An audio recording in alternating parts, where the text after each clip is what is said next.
Et on en parle avec notre invité Philippe Capon. Bonjour, merci d'être avec nous. Bonjour. Secrétaire général d'UNSA Police. Les mesures préconisées par ce projet de loi sont-elles suffisantes selon vous? C'est un projet de loi, donc un projet de loi par définition, il doit être discuté, il fera l'objet d'amendements. Nous, l'UNSA Police, ce qu'on demande aujourd'hui, c'est un régime unique. Dans le cadre non pas de la légitime défense, mais de l'usage des armes. La légitime défense étant un des points de l'usage des armes.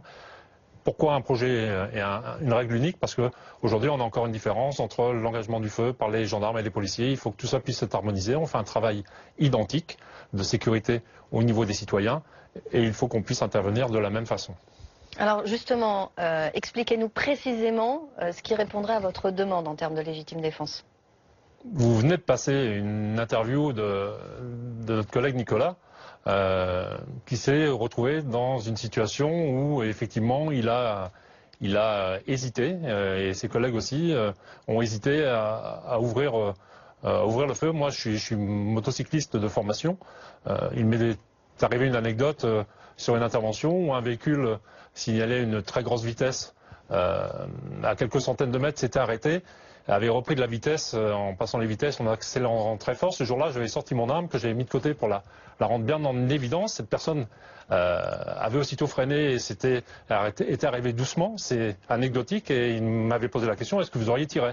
Alors je lui ai dit oui, mais au fond de moi-même, je me serais posé la question de savoir si j'aurais tiré ou je me serais écarté. C'est quelqu'un qui n'a pas de permis de conduire, qui est en infraction, qui, au premier abord, on pouvait penser qu'il voulait tuer le policier puisque la voiture, dans ce cas-là, est utilisée comme une arme et la jurisprudence est aussi compliquée. C'est pour cette raison qu'on est confiant dans cette évolution, mais aussi méfiant et interrogatif, puisqu'on a des jurisprudences qui sont parfois complexes. On est aussi dans des situations où les policiers n'interviennent, et c'est important ça.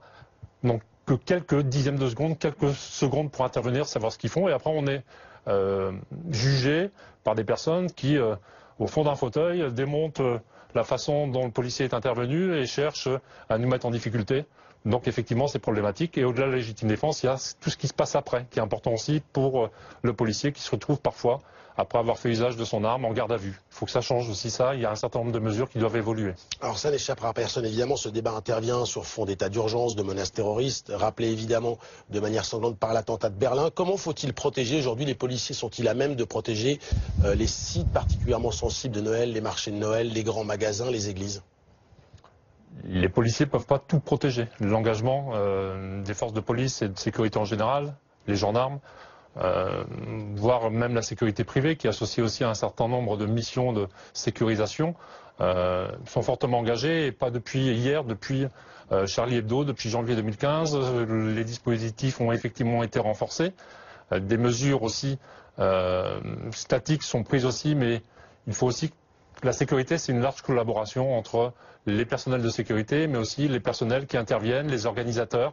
On l'avait vu au moment du 14 juillet, où un certain nombre de fêtes qui ne pouvaient pas être sécurisées n'avaient pas eu lieu.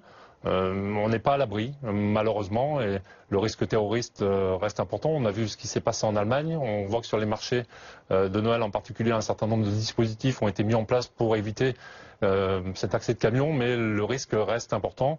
Les policiers sont mobilisés, ils sont d'ailleurs fatigués, ils sont d'ailleurs très fortement engagés, mais on fait le maximum naturellement pour que rien n'arrive de tragique aujourd'hui.